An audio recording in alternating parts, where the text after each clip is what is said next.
1 Timothy 4:12, Paul writes and tells us to set an example for the believers in our purity. I think about that word purity. I think about integrity. Integrity, that we're supposed to stand out. We're supposed to be different. We're supposed to be founded on some principles. At Action Church, we like to say we are a thermostat, not a thermometer.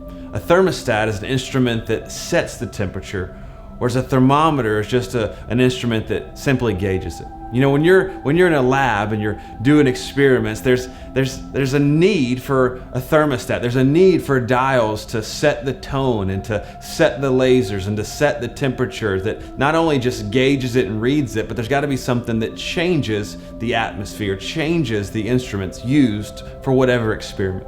It's the same in our life. We're called to be different and to set the tone. Romans 12:2 tells us not to conform, but rather to transform. Now think about Joseph, a character in the Old Testament. His brothers sold him into slavery because they were jealous, because he was setting the culture.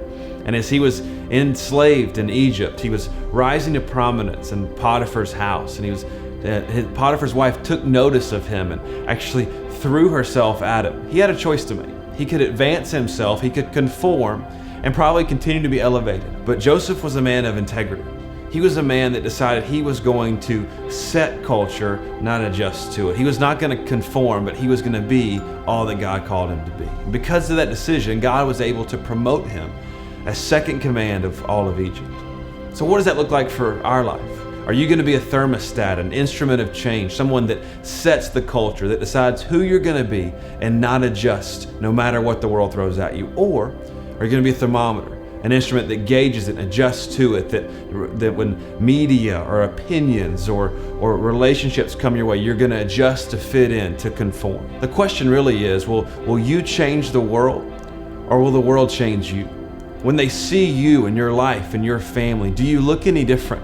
Are you just conforming to the neighbors that live down the street or the people in your place of business? Do you stand out?